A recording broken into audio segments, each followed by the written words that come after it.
It used to be they never had chairs that anybody can remember in front of the desk, but I've always done it this way, where I'm at the desk and I have people here. But usually they would sit on the sofas. But this is the Resolute desk. It's a great desk with a phenomenal history. Many great presidents were behind this desk, and then some choose other desks. They have about 7 desks that you can actually choose. But I like this. This was FDR, it was Ronald Reagan, it was Kennedy. There's some great presidents behind this. Wow, that is something, John, and you're standing there talking to the President of the United States in the Oval Office. I don't care who you are. To me, it never feels blasé to come to the White House and be inside this building and all that it represents to the country. And that's I believe that's the Resolute, is the desk with the famous picture of John Kennedy and little John Kennedy with the door underneath climbing through it. So, yeah, it's an amazing thing to be in the Oval Office. I know a lot of people who would come to the White House, and the president's aides have said this to me, and they would say to these president's aides, I'm going to go in and tell the president what I think.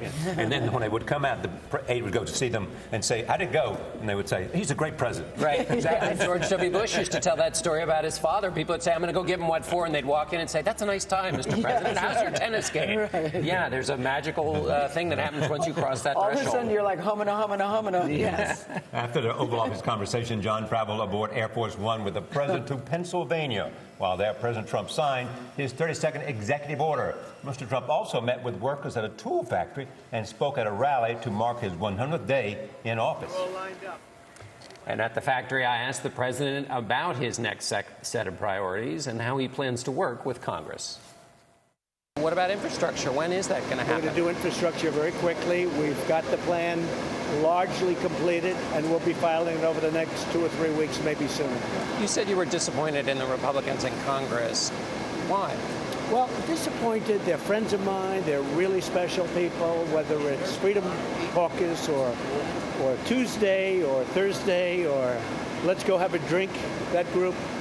They're great people. I know them all. And I can honestly say, we've got a lot of them, I can honestly say I don't dislike any of them. I like almost all of them a lot. And, you know, we have some votes that have never voted positively.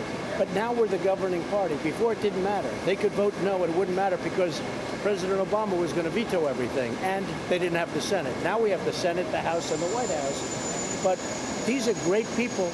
And I think you're going to see the Republican Party really come together. So they're kind of learning what it's like to be in charge. Well, they're governing now. They never governed. You know, they haven't governed. Now they're governing. So now it's just not like saying no. Before they could say no, it didn't matter because it wasn't going to get approved anyway. So what difference does it make?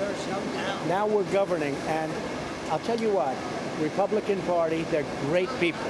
And frankly, a lot of the Democrats are great. They have bad leadership. Schumer's not a leader. Doesn't know how to lead. I know him for a long time. He has no leadership ability.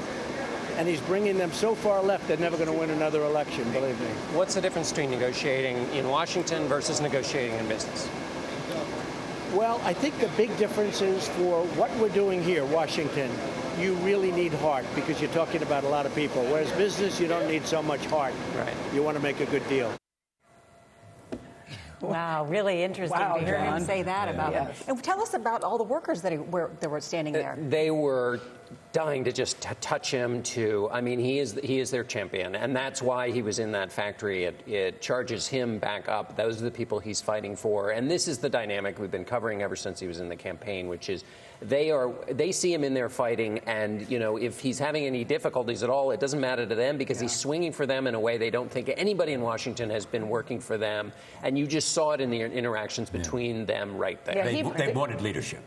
They wanted leadership, and they also want somebody who wakes up in the morning thinking about them, and it sends a message to them, and that's the bond that he has with his voters, which is that they think there is a person in Washington pushing back against the city that's not been working for them and working on their behalf, and that's an emotional connection. Right. It has nothing to do with tax rates, and I mean, it may eventually, but that emotion was really on display. Listen, you know, the polls show 96% of the people that voted for him do not regret that vote, and you see it in the smiles of those men standing there. That's right. They believe he's on their side. Thank you very much, Sean.